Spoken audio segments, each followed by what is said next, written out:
कड़ी मेहनत आपको वहां पहुंचा देती है जहां अच्छी किस्मत शायद आपको पहुंचा दे। निंदा से घबराकर अपने लक्ष्य को ना छोड़े, क्योंकि लक्ष्य मिलते ही निंदा करने वालों की राय बदल जाती है। विद्यार्थी जीवन में जीवन की छोटी छोटी आदतें हमारे जीवन में बड़ा फर्क पैदा कर देती है। अगर तुम सूरज की तरह चमकना चाहते हो तो सूरज की तरह चलना सीखो। मेहनत इतनी खामोशी से करो, ये कामयाबी शोर मचा दे। जब तक तुम तोड़ने का साहस नहीं जुटा होंगे, तब तक तुम्हारे लिए प्रतिस्पर्धा में जितना सदा असंभव बना रहेगा। जिस दिन एक सिग्नेचर ऑटोग्राफ में बदल जाए, तब मान लीजिएगा कि आप कामयाब हो गए। हमारा भविष्य हमारे वर्तमान पर निर्भर करता है, इसलिए अपने लक्ष्य पर काम करो। आप में शुरू करने की हिम्मत है तो आप में सफल होने के लिए भी हिम्मत है। सच्चाई वो दिया है जिसे अगर पहाड़ की चोटी पर रख दो तो बेशक रोशनी कम करे, पर दिखाई बहुत दूर से भी देता है। विद्यार्थी जीवन की कड़वी सच्चाई है कि आजकल परीक्षा के परिणाम में विद्यार्थी कितना भी नंबर ला दे तब भी उसका परिवार खुश नहीं होता। इसलिए नंबर के बदले सीखने पर ज्यादा ध्यान दे। एक परीक्षा कभी कठिन या आसान नहीं होती जिससे विद्यार्थियों ने अच्छी मेहनत की हो, उसके लिए परीक्षा आसान होती है। और जिसने परीक्षा के लिए कोई मेहनत नहीं की उसके लिए परीक्षा बहुत कठिन होती है। परीक्षा के समय सबको डर लगता है, पर फेल वही होते हैं जो पढ़ाई नहीं करते।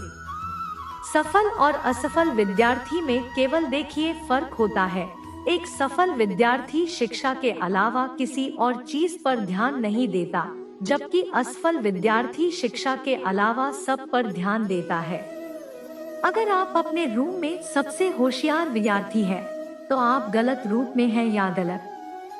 स्कूल में एक विद्यार्थी को हमेशा यह ध्यान में रखना चाहिए कि विद्यार्थी जीवन आराम के नहीं, पर मेहनत से विद्या प्राप्त करने का समय। हारने वाला विद्यार्थी जीतने वाले विद्यार्थी पर ध्यान देता है, जबकि जीतने वाला विद्यार्थी सिर्फ जीतने पर ध्यान देता है। लोग आपके बारे में क्या सोचते हैं, उससे ज्यादा महत्वपूर्ण ये है कि आप लोगों के बारे में क्या सोचते हो, क्योंकि यही चीज आपका चरित्र निर्धारित करती है। एक सच्चा विद्यार्थी वही है जो खुद को साबित करने में नहीं, लेकिन खुद को औरों से बेहतर करने में ध्यान देता है। अगर आपके सपने आपको नहीं डरा रहे हैं, आपको नहीं सोने दे रहे हैं, आपको खाने नहीं दे रहे हैं, तो आपके सपने सही में बड़े सपने पर ऐसा कुछ भी नहीं हो रहा है, तो मान लीजिए वो बड़े सपने नहीं है। अपने अंदर सीखने का जुनून विकसित कीजिए। अगर आपने ये कर दिया तो आपको आगे बढ़ने से कोई नहीं रोक पाएगा। एक मूर्ख व्यक्ति को देने के लिए श्रेष्ठ प्रतिक्रिया मौन ही है।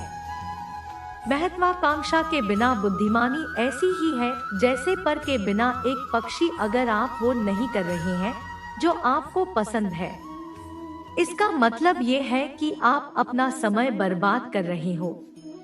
अपने को परिस्थितियों का गुलाम कभी ना समझो। तुम स्वयं अपने भाग्य के विधाता पर एक दिन में नहीं होगा। लगे रहोगे तो एक दिन जरूर होगा। उठो, मुकाबला करो और जीतो। जीतने के लिए तुम्हें ना किसी की इजाजत की जरूरत है, ना किसी सिफारिश की। क्या आपने ऐसा कोई निर्णय लिया है जो वर्तमान में रिस्की है, पर आने वाले समय में बेहतरीन साबित होगा? अगर आपका जवाब हाँ है तो बहुत अच्छी बात है, पर अगर ना आए तो जरूर सोचिए और लीजिए। परफेक्ट परिस्थिति का इंतजार मत कीजिए। आज से अपने लक्ष्य को पाने के लिए पूरी ताकत झोंक दी। जी, सफलता इंतजार से नहीं, काम करने से मिलेगी। मैं रास्ते बदलता नहीं, रास्ता बनाता। सबको दो अवसर मिलते हैं, कुछ समय की तकलीफ और लंबे समय का आराम, या कुछ समय का आराम या लंबे समय की तकलीफ, पता नहीं। अधिकांश लोग दूसरा अवसर ही चुनते। बड़े निर्णय लेते हुए डरना गलत नहीं, पर डर के कारण बड़े निर्णय ना लेना गलत है। सफलता के लिए जीने से कहीं ज्यादा जरूरी है कॉमन सेंस होना, कम शिकायतें, कम बहाने, कम टाल मटोल, अधिक सफलता पाने का यही मूल मंत्र है। कभी कभी आपकी सफलता की राह में सिर्फ एक व्यक्ति बाधक होता है, वह जिसे शीशे में आप हर दिन देखते हैं। उन सभी रास्तों को छोड़ दो जो मंजिल की तरफ नहीं आती। भले ही कितनी भी खूबसूरत हो, बोलकर पछताने से ना बोलना बेहतर है। यह महत्वपूर्ण नहीं है कि आप सफल हैं या नहीं, महत्वपूर्ण ये है कि आप उतने सफल हुए हैं या नहीं जितनी आपके भीतर क्षमता थी। विद्यार्थियों की अच्छी जीवन के लिए उनको मोटिवेट करना बहुत ही जरूरी है, क्योंकि मोटिवेशनल उस बीमारी का दवा है जो विद्यार्थियों को उनके लक्ष्य से भटकने नहीं देता। बहुत से विद्यार्थियों की जिंदगी में ऐसा पल भी आता है जिससे समय उनको मोटिवेशनल की बहुत ही आवश्यकता होती है, क्योंकि जब किसी बच्चे की जिंदगी में दुख या परेशानी होती है, उस समय वो अपने तय किए गए लक्ष्य से दूर होते चले जाते हैं, और यही वह कठिन समय होता है जिसमें उनको एक अच्छी प्रेरणा और मोटिवेशन की जरूरत होती है। स्टूडेंट लाइफ जीवन के हर एक जिंदगी से बेहतर मानी जाती है, क्योंकि इस जिंदगी में विद्यार्थी बिल्कुल स्वतंत्र रूप से जीवन को जीते, और इस समय विद्यार्थियों की अवेलेबिलिटी कार्यों को करने के प्रति बहुत ही ज्यादा होती है। इसके साथ साथ जिंदगी में विद्यार्थी अपने आप को बहुत ही एक्टिव रखता है, जिससे वो किसी भी कठिन प्रश्न या लंबे उत्तर को आसानी पूर्वक समझ सकता है, क्योंकि यह उम्र बहुत ही चंचल माना जाता है। अब हम विद्यार्थियों के जीवन से जुड़े कुछ बातें बताएंगे जिससे आपको पढ़ाई में मदद मिल सकती है और अपने लक्ष्य को आप प्राप्त कर सकते हैं। जब आप पढ़ाई करने बैठे तो अपने आसपास सभी ऐसी चीजों को हटा दे जो आपको ध्यान से भटका सकती है। पढ़ाई करते समय ऐसी जगह बैठे हैं जहां किसी भी तरह का शोर शराबा नहीं। इसके साथ ही अगर आपके आसपास मोबाइल टीवी हो तो उस जगह पर ना वेट, कोशिश करें कि पढ़ने के लिए आप टेबल चेयर पर ही बैठें। इससे आप ज्यादा देर तक पढ़ाई कर पाएंगे, और पढ़ाई करते समय फोकस बढ़ाने के लिए सबसे जरूरी है आप अपनी पढ़ाई के लिए एक रूटीन बना लें। टाइम टेबल बनाकर पढ़ाई की जाए तो हर चीज अच्छे से याद रहती है। इस टाइम टेबल को रोजाना फॉलो करना जरूरी है। इससे पढ़ाई समय से करने की भी आदत आसानी से बन जाएगी। साथ ही आप अच्छे से अपनी स्टडी प्लान का पालन कर पाएंगे। रोज रोज एक ही समय पर पढ़ाई शुरू करने की आदत हो जाएगी तो पढ़ाई पर कंसंट्रेट और फोकस करने में आसानी होगी। हर रोज अपने लिए एक लक्ष्य निर्धारित कीजिए। जब भी पढ़ाई करने बैठे तो अपने गोल को ध्यान रखें कि आपको आज कितना पढ़ता है। जैसे कि जब आप पढ़ाई करने बैठे तो तय कर ले कि आज आपको किन चैप्टर को पूरा करना है, और इस गोल को पूरा करने के बाद ही आप अपनी जगह से उठेंगे। जब आप अपने तय किए गए स्टडी कोर्स को पूरा कर लेंगे तो आपको भी अच्छा लगेगा, और रोजाना आप इसी तरह खुशी से पढ़ाई पर फोकस कर पाएंगे। और साथ ही साथ पढ़ाई के बीच में ब्रेक जरूरी है। कभी भी एक साथ पूरा सिलेबस ना पढ़े। लगातार पढ़ाई करते रहने से आप लंबे समय तक उसे याद नहीं रख पाएंगे। ऐसा करने से बचे। अगर आप चाहते हैं कि आपका पढ़ाई में और अच्छा फोकस, तो इस दौरान बीच बीच में छोटे ब्रेक्स लेनी चाहिए। हालांकि इन ब्रेक्स में आपको टीवी या मोबाइल चलाने से दूर रहना चाहिए। कोशिश करें कि 30 से 45 मिनट की पढ़ाई करने के बाद आपको कम से कम 5 से 10 मिनट का ब्रेक जरूर लेना चाहिए। अक्सर आपने देखा होगा विद्यार्थी पूरा दिन घर में उछल कूद करता रहता है, ज्यादा से ज्यादा बाहर खेलता है, लेकिन जैसे ही उसको पढ़ने के लिए बैठाया जाता है ऐसे आलस्य, सुस्ती आने लगती है और वह पढ़ाई से कतराने लगता है।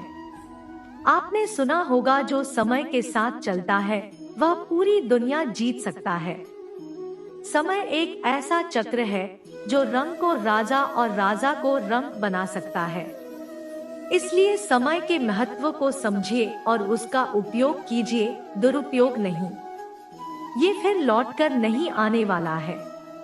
इसलिए इसके साथ चलिए, नागे ना पीछे, केवल साथ। और आप अपने प्रति अनुशासित रहें, क्योंकि एक विद्यार्थी की पहचान उसका अनुशासन ही होता है। जब आप अनुशासित रहेंगे तब आपको ये ज्ञात हुआ कि कौन सा कार्य करना आवश्यक है और कौन सा नहीं। किसी विद्यार्थी के पास अनुशासन होना ही उसकी सबसे बड़ी सीख है।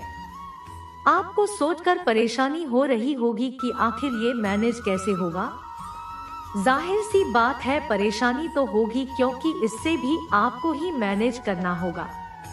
एक बार मैं आपको याद दिला दूं, जो काम शुरू में कष्टदायक होता है बाद में फलदायक भी होता है। इसीलिए परेशानियों से घबराएं नहीं, आगे बढ़े और उस काम को समाप्त करें। सोने के लिए भी समय निर्धारित कीजिए। पर्दे एक विद्यार्थी को कम से कम 6 से 7 घंटे तक सोना चाहिए। इससे शरीर पहले की तुलना में ज्यादा सक्रिय रहता है, जिससे विद्यार्थी के स्मरण शक्ति में वृद्धि होती है, जो पढ़ाई दौरान ज्यादा फायदेमंद होता है। अक्सर विद्यार्थियों द्वारा पूछा जाता है कि पढ़ाई कैसे करें ताकि मन लगे। इंसान का मन बहुत चंचल होता है, एक पल में यहाँ तो दूसरे पल में वहाँ चला जाता है। इसलिए हमें पढ़ाई करते समय इस बात का ध्यान रखना चाहिए कि नेगेटिव थिंकिंग और ऐसे किसी भी तरह की बातें हमारे मस्तिष्क में ना आए जिससे हमारा मन डाइवर्ट हो। मन को काबू में करना बहुत बड़ा काम होता है, पर ये जो संभव कर लेता है अपनी सफलता से कभी नहीं चूकता है। इसलिए कोशिश करें मन को विभाजित करने वाले यादों से दूर रहें। ऐसा हर विद्यार्थी के साथ होता है। जब वो पढ़ने बैठते हैं तो उसके मन में कई प्रकार के विचार उनके सामने आने लगते हैं और वो धीरे धीरे उनमें खोने लगते हैं, जिससे उनका ध्यान पढ़ाई से हट जाता है।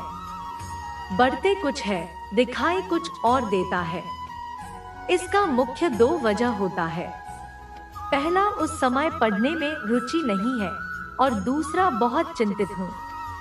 कोशिश करें तनाव से दूर रहने की। दोस्तों के साथ अपना ज्यादा टाइम स्पेंड करना एक बड़ी वजह है पढ़ाई में मन ना लगने की, क्योंकि दोस्तों के साथ समय का पता नहीं चल पाता, जिससे आपकी पढ़ाई का समय निकल जाता है, जो आपको बाद में चिंतन करने पर मजबूर कर देता है।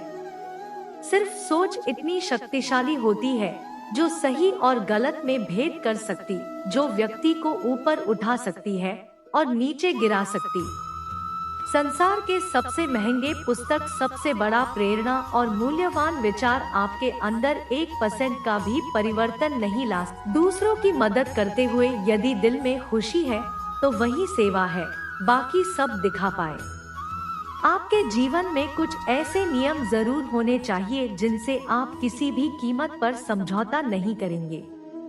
किसी भी व्यक्ति को ज्यादा सुधारना अच्छा होंगे तो आपका दुश्मन हो जाएगा। आप कभी भी नदी में कूदे बिना उसकी गहराई का अंदाजा नहीं लगा सकते। जब लोग छोड़ दे तब भी जीतने वाला व्यक्ति उसको छोड़े बिना उस पर लगा रहता है। यही जीतने वाले व्यक्ति और हारने वाले व्यक्ति में अंतर है। जीवन में सफल होना है तो खुद से काम करने से पहले एक प्रश्न पूछे, क्या ये सही कार्य है या सरल कार्य।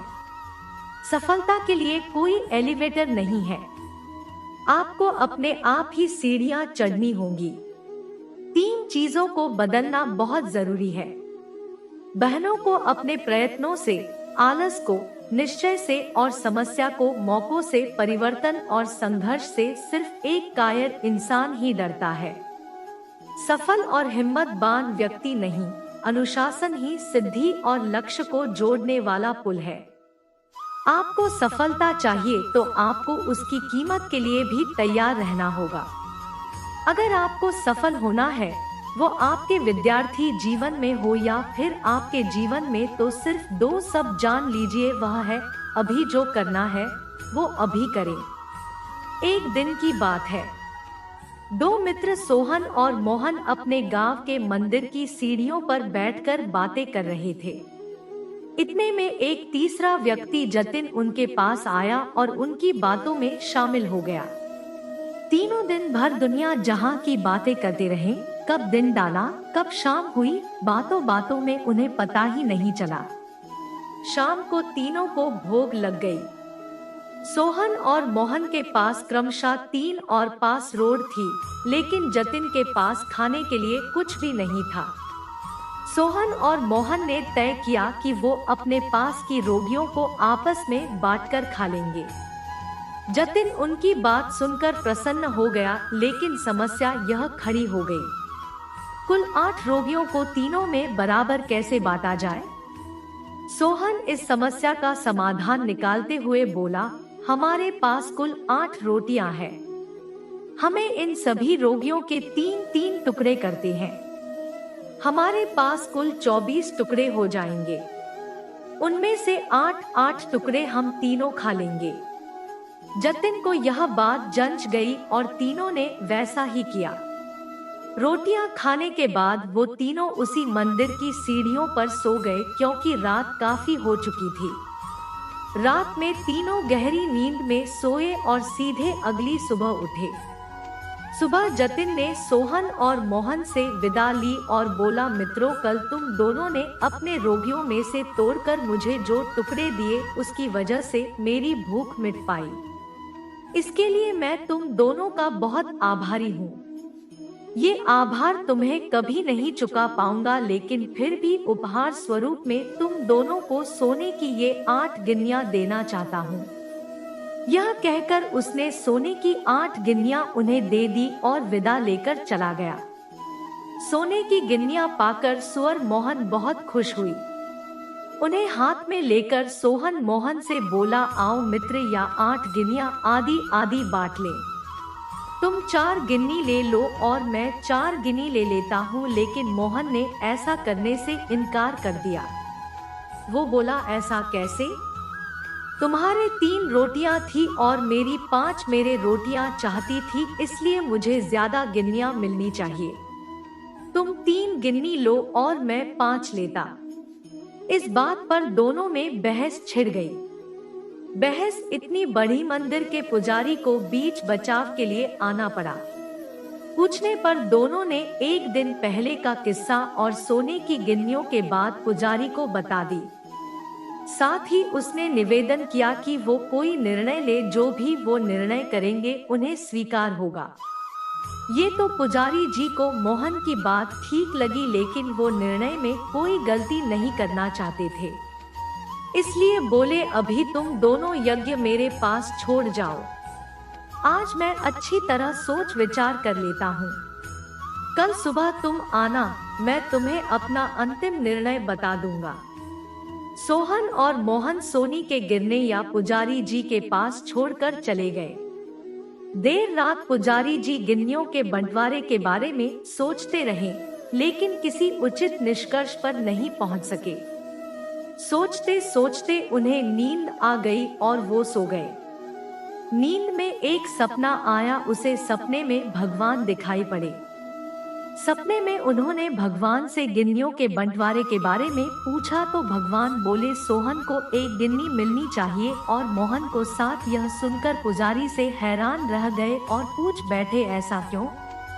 तब भगवान जी बोले, देखो, सो उनके पास 3 रोटियां थी, जिसके उसने 3 टुकड़े किए हैं। उन 3 टुकड़ों में से 8 टुकड़े उसने खुद खाए और 1 टुकड़ा जतिन को दिया। वहीं मोहन ने अपनी 5 रोटियों के 15 टुकड़े किए। उनमें से 7 टुकड़े जतिन को देकर खुद 8 टुकड़े का है, जो कि सोहन ने जतिन को 1 टुकड़ा दिया था और मोहन ने 8। इसलिए सोहन को 1 गिन्नी मिलनी चाहिए और मोहन को 7। पुजारी जी भगवान के इस निर्णय पर बहुत ही प्रसन्न हुए और उन्हें कोटि कोटि धन्यवाद देते हुए बोले, प्रभु, में ऐसे न्याय की बात कभी सोच भी नहीं सकता था। अगले दिन जब सोहन और मोहन मंदिर आकर पुजारी से मिले, जो पुजारी जी ने उन्हें अपने सपने के बारे में बताते हुए अंतिम निर्णय सुना दिया और सोने की गिन्नियां बात थी। इस कहानी से हमें क्या सीख मिलती है? जीवन में हम जब भी कोई त्याग करते हैं या काम करते हैं, तो अपेक्षा करते हैं कि भगवान इसके बदले हमें बहुत बड़ा फल देगी। लेकिन जब ऐसा नहीं हो पाता तो हम भगवान से शिकायत करने लग जाते हैं। हमें लगता है कि इतना कुछ त्याग करने के बाद भी हमें जो प्राप्त हुआ बहुत ही कम है। भगवान ने हमारे साथ अन्याय किया है, लेकिन वास्तव में भगवान का न्याय हमारी सोच से परे, वह महज तुम्हारे त्याग को नहीं बल्कि समस्त जीवन का आकलन कर निर्णय लेता है। इसलिए जो भी हमें मिला है उसमें संतुष्ट रहना चाहिए और भगवान से शिकायतें नहीं करनी चाहिए। क्यों?